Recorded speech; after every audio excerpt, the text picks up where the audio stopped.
Добро дојдовте назад во Македонија. Наутро влеговме веќе во Великденскиот пост. Многу има да се разговара на оваа тема. Дали се изгуби формата или како му доаѓа тоа суштината во формата, тоа сакав да го кажам, со оглед на тоа дека имаме многу муабети, многу лекции, посебно кога станува збор за Великденскиот пост. Дали тука треба само да се внимава на храната или нешто повеќе? Интересна тема за првиот разговор во студио денеска во Македонија наутро. Да, особено ми е задоволство тоа што отец Антонио Апостоловски е наш гостин денеска. Добро утро.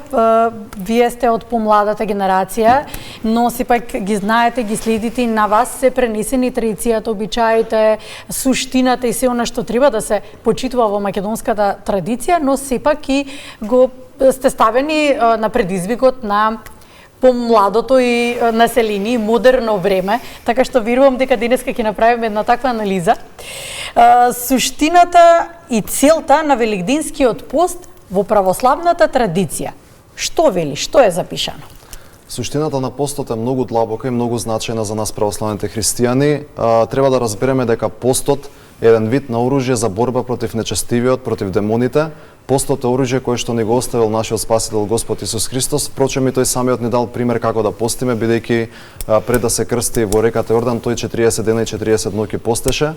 И всушност и првиот пост или прва заповед за постот во историјата на човештвото е дадена во рајската градина на Адам и Ева, кога Господ им рекол или им заповедал да не јадат од забранетото дрво или од забранетиот плод.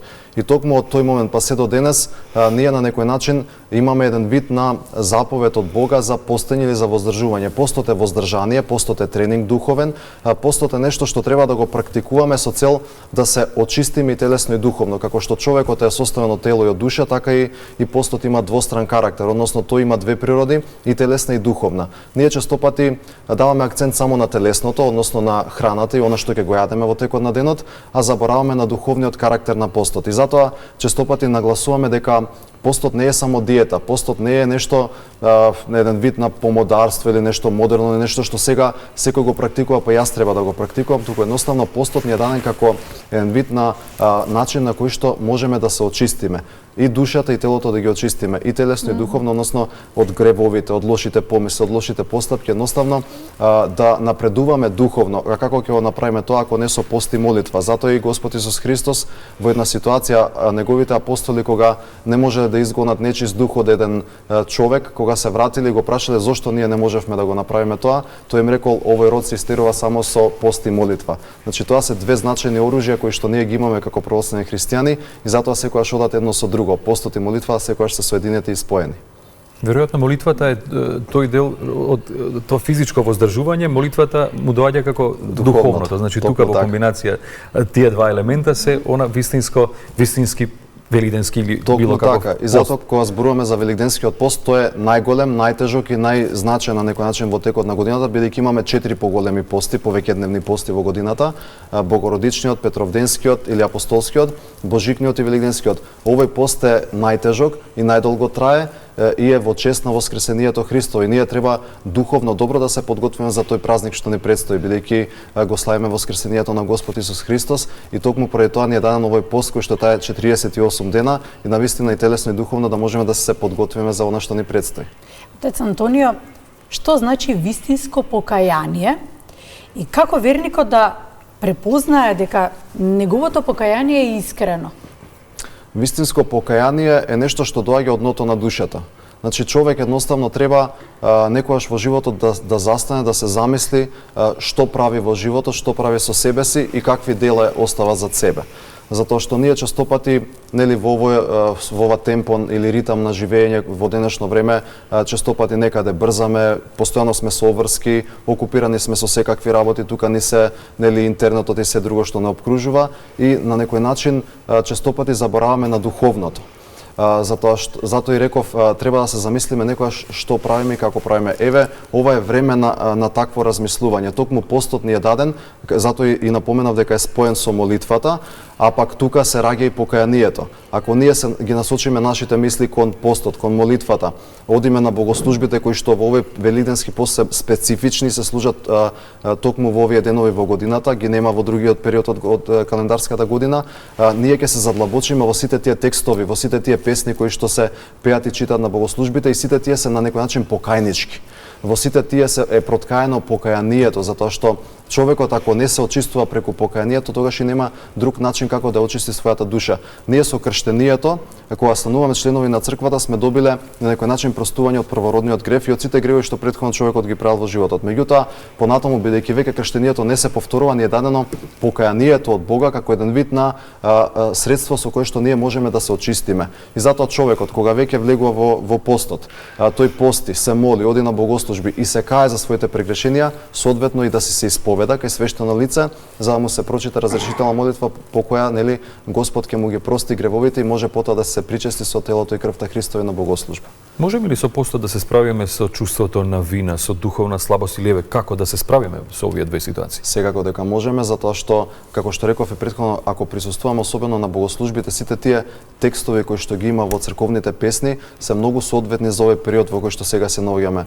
Секаде е сето она поврзано со покаянието, да се разбудиме духовно.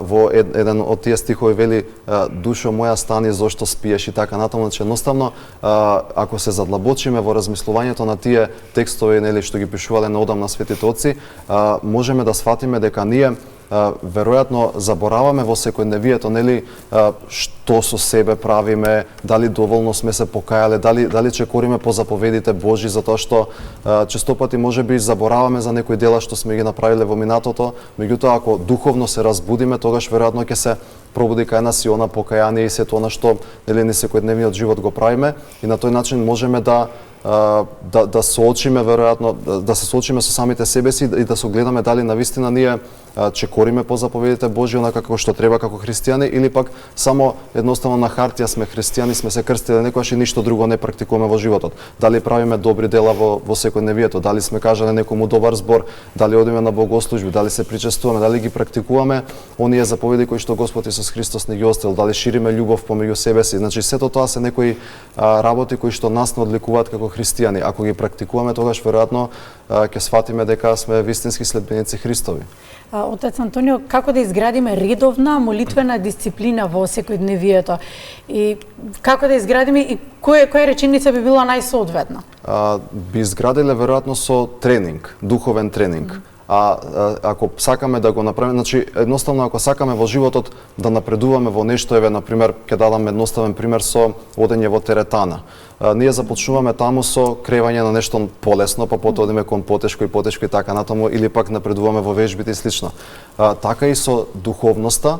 Значи сето тоа е еден вид на тренинг, еден вид на искачување по скалело на кое што ние треба чекор по чекор полека и предпазливо да напредуваме. Ако сакаме да се доближуваме до Бога, ние преку покаянието, молитвата, постот се очистуваме и одиме поблиску до Бога. Значи едноставно со тоа насочување пред се на мислите, ние треба цврсто да решиме дека од денес па натаму ќе бидам подобра личност, ќе правам добри дела, ќе одам почесто во црква, ќе си постам и така натаму. Не може одеднаш ние да дојдеме и да го држиме постот најстрого како што го пропишала црквата, ако до сега не сме постеле. Значи мораме чекор по чекор, како мало дете кога почнува со првите чекори, тоа оди не може веднаш да трча и да оди на маратон и така. Значи мора да одиме предпазливо и чекор по чекор, така и со духовноста. Едноставно да почнеме да го читаме Светото писмо помалку. Да ги разбираме работите, да присуствуваме на литургијата, да чуеме свештеникот што ни проповеда, зашто е таа денешна проповед, што сака да ни каже Господ со тоа. Понатаму да навлеземе полека во постот. Ние не можеме самите да знаеме колку да постиме и како да постиме. Затоа и треба разговор со свештеникот да си одбере секој свој духовен отец со кој што ќе се посоветува, ќе каже отец, мене силите ми се толку, јас примам лекарства или јас работам тешка физичка работа или жена некоја е бремена и така натаму или дои дечиња и слично. Значи има олеснување на постот во кој што може човекот нели да добие на некој начин олеснителни околности со кои што ќе може со духовниот отец да се раководи во духовноста. И кога ние така едноставно малку по малку ќе почнеме да напредуваме, ние се повеќе навлегуваме во духовниот живот, се повеќе навлегуваме да се воцрковуваме на некој начин, така ако може да се изразам, и се повеќе и повеќе верувам ќе се искачуваме во тоа духовно скалило, и еден ден ќе се соочиме со фактот дека веројатно ние сме дошле поблиску до Бога и тоа веројатно ќе си го почувствуваме и самите во себе си. Таа сатисфакција е нешто што не може да се објасни. Тоа е тоа духовно исполнување веројатно. Токму така, да. Тоа е тој мир и спокој кој на сите ни е потребен. Така е. Да, веројатно и во чекорите дека треба да се внимава и постепено да се влегува во постот, ќе ве надополни и нутриционистот Надица Илиевска, со неја ќе разговара Симона Бачваровска, веќе се подготвени. Ајде да ги вклучиме како дел од разговорот, па ќе се надополниме и ќе се навратиме повторно и ние. Да, добро утро, Јована. Третото линковско вклучување ни е токму на оваа тема со нутриционистот Надица Илиевска. Какви придобивки носи постот во однос на здравствениот аспект, меѓутоа и колку се чисти телото, тоа знаваме во наредните минути. Благодарам за издвоеното време. Добро утро на сите, ова прекрасно сончево утро. Интересно е што оваа година се поклопуваат постите и на православните верници и на муслиманските верници. И да, вообичаено многу често постот се користи како еден вид на диета за слабење, ако може така да се каже. Меѓутоа, суштината на постењето е сосема друго и постењето на вистина има здравствени придобивки. Посебно во смисла на тоа дека и временскиот период всушност се поклопува со некои потреби на нашиот организам да се припремиме за наредните годишни времиња кои што се пред нас. Ако треба да почнеме прво од здравствените придобивки, треба прво да кажеме дека всушност отстранувањето на производите, односно на продуктите од животинско потекло и основање само на продукти од растително потекло ја менува нашата цревна флора, односно во наводници би требало да внесеме повеќе билни влакна, би требало да внесеме повеќе витамини и повеќе минерали, она што ни е неопходно во текот за нашето здравје. Што се однесува кај муслиманските постови, таму нема рестрикции во однос на намирниците, но во однос на време траењето. Здравствените придобивки се исто така да е докажано дека некои луѓе намалуваат на телесна тежина, но со сигурно знаеме дека може да ги намали нивоата на триглицериди, може да го намали холестеролот и е благодетно за нашето здравје. Има неколку замки. Замките лежат во едноличноста на постењето. Не можеме да одвоиме група на намирници, да ги извадиме, а да не внесеме на место на нив други. И едноличноста, значи постењето има поголема смисла. Таа има и духовна, таа има, значи повеќе аспекти има, но што се однесува до храната, ние мора она што ќе го нутритивно, ќе го отстраниме, да го замениме нутритивно со сосема други намирници.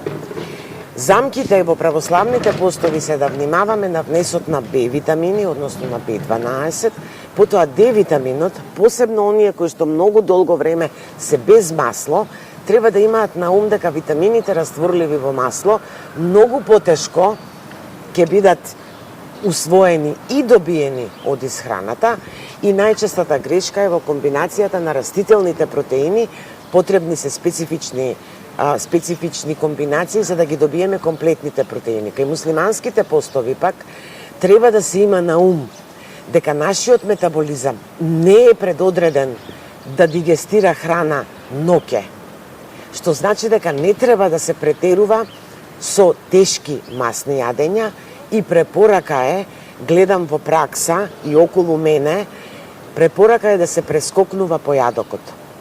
Најважно, ако сакаме сите овие здравствени придобивки да ги имаме, е да не заборавиме на течностите. Во тој дел треба да го зголемиме внесот на течности, за да може нашето тело да се исчисти. Веројатно за оние кои што постат, наоѓаат замена за се, меѓутоа потешко има да најдат замена за протеинот кој што го добиваме од месото, особено од белото чисто месо. Кои хранливи материи можат да го заменат тој протеин? Знаете, онака како што е постот даден да се тера во цел овој период, едноставно како некој нутриционист да го пишувал во дамнешни времиња. Токму кога на организмот ќе му недостасуваат комплетни протеини, ние имаме точно одредени денови каде што се внесува риба, како што се празниците цветници, благовец и така натаму. Меѓутоа, комбинациите на растителните продукти треба да ги запазиме. Например, гравче со леб. Оние аминокиселини кои што ги има во лебот, ги нема во гравот и обратно. Леќата исто така треба да ја комбинираме со житарица. Најчесто препорачувам да во таквите варива каде што се богати со протеини, како што е грашок, боранија, граф, леќа и други житарки, да додадеме многу малку ориз, тој делува балансирачки во однос на аминокиселините. Потоа комбинација на несвојствени за нас, комбинација на овие типови на махунарки со коренестите зеленчуци. Па можеме да додадеме, додавајќи морков, додавајќи прас, додавајќи такви зеленчуци во класичните варива. Замката е таму што наместо да го исчистиме телото, многу често на крајот на постот ние имаме и вишок килограми, затоа што постењето се сведува... Веројатно затоа што се јади еднолична сува храна. Сува храна се сведува на леп и на мармалад. Значи, доколку тоа го избегнеме и доколку имаме во текот на денот доволно овошје, барем 2 салати, комбинирани со некоја житарка или псевдожитарка, и имаме едно вариво, постот ќе ни даде и енергија, и сила, и ќе ни ги донесе сите здравствени и духовни бенефити кои што себе ги носи. А и како што кажавте, ќе не подготви за предстојните месеци и новото годишно време кое што ни доаѓа. Благодарам многу за денешното за извоено време. Краток ни беше разговорот колку што ни дозвола времето, но се надевам дека овие совети ќе бидат од големо значење за сите кои што веќе се во пост. Мене ми беше задоволство и секогаш со задоволство. Благодарам уште еднаш. Тоа беше разговорот со нутриционистот Надица Илиевска за сите бенефити кои што ги носи постењето врз здравјето, меѓутоа и оние замки кои што често се занемаруваат, па верувам дека добре дојдени се сите совети. Благодариме, Симона. Етеки и кампаните од црквата Свети Константин и Елена, предпоставувам оти се во непосредна близина каде што беше колишката. Продолжуваме во студиото, разговараме со отец Антонио. Со какви искушенија најчесто се соочуваат верниците? Неколку пати го споменавме. Динамичното секојдневие во кој што живееме, заборавивме да си кажеме добро утро, добар ден, насмевка да си дадеме, убаво и позитивно расположение да размениме, и убава и позитивна мисла, и некому да му посакаме добро без ништо да очекуваме, и едноставно дали воопшто има потреба да ни се врати нешто добро ако некому ние посакуваме. Убаво кажавте, едноставно во денешно време искушение големо е нели да се биде човек, вистински човек како што треба, а ние ако сме Христови следбеници треба да бидеме луѓе како што треба во вистинска смисла на зборот, и навистина не треба човек да очекува ништо за возвраст ако направи добро дело. Затоа што Господ Исус Христос вели што прави левата рака да не знае десната, и така натаму, во смисла ние секогаш со скромност да ја правиме добрината и да ја нудиме добрината на луѓето. Едноставно да не се фалиме за тоа што го правиме, во смисла ако некому направиме добро да не очекуваме дека веднаш треба да ни возврати, тоа ќе биде на некој начин лична корист и слично. Едноставно ние да правиме добрина за тоа што сме Христови следбеници, бидејќи Господ Исус Христос со секој потек што го направи, со секое дело, а тоа е запишано нели во Евангелието, тој само остави еден вид на пример како ние да се раководиме во денешно време, едноставно како да покажеме љубов помеѓу себе, како да направиме добро, како да имаме добри мисли, како да си помагаме и така натаму. Ако видиме некој човек кој што е изнемошен, да му помогнеме, ако некој нешто нема, ние имаме да му дадеме и така натаму, но не очекувајќи за возврат дека треба да ни се врати и така натаму. Искушенијата се големи не само во текот на постот и во текот на целиот живот, затоа што нели постојано се соочуваме со некакви искушенија, меѓутоа тоа е таа вечна борба која што човекот нели мора да ја води и да го избере правецот во животот, дали ќе биде следбеник Христов или пак ќе биде следбеник на нечестивиот. Едноставно многу е јасно, или натаму или наваму. И ние како чеда Христови би требало да бидеме негови следбеници, да ги почитуваме заповедите, на тој начин всушност ќе одиме по вистинската патека во животот. И на тој начин ќе се избориме со искушенијата. Ете како што и претходно зборувавме, пост, молитва, покаяние, одење во црква, причестување, тоа се средства кои што црквата ни ги оставила, кои што Господ ни ги оставил, за ние да можеме да се се избориме со искушенијата во животот. Кој би бил вашиот духовен совет, вашата духовна порака, посебно до младите и да ги тргнеме на страна, односно да ги расчистиме сите оние заблуди кои се јавуваат посебно околу постот и посебно околу Великденскиот пост? Бидејќи зборуваме за постот и за Великденскиот пост, јас најпрво би порачал да не го гледаат младите тоа како диета,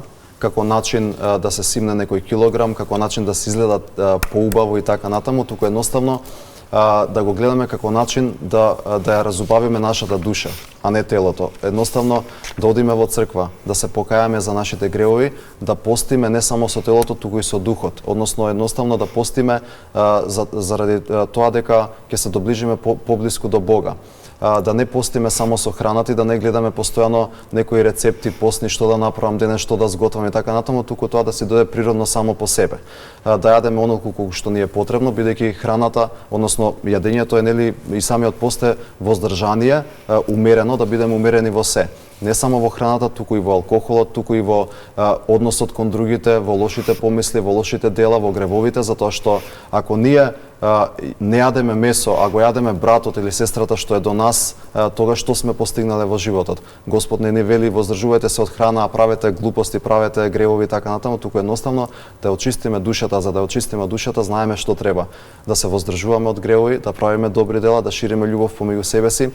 Јас џабе денес ако не изедам ништо, дури и цел ден да не јадам ништо од храна, а се испокарам со сите, кажувам пцовки, кажувам неумесни шеги, го зборувам својот брат, сестра и така натаму, нашите блиски, тогаш ништо не сум постигнал. Така што би апелирал до младите да се свртат повеќе кон црквата и да разговараат со свештениците, да си најдат духовен отец, ако веќе се одлучиле да постат, тоа да го прават христијански како што треба. Не да биде диета за разобувување на телото, туку да биде за разобувување на душата и на тој начин ќе се доближиме поблиску до Бога и ќе бидеме пред општеството видени како вистински христијани. Се надам дека овој период на сите верници кои што постат ќе им биде период за покаяние, за молитва и за духовно обновување. Да се надеваме дека така ќе биде. Се надеваме, благодарам отец Антонио. Нека не е со лесно постот. Да, со лесно и убаво и благодарам што бивте наш гост денес. Благодарам за поканата.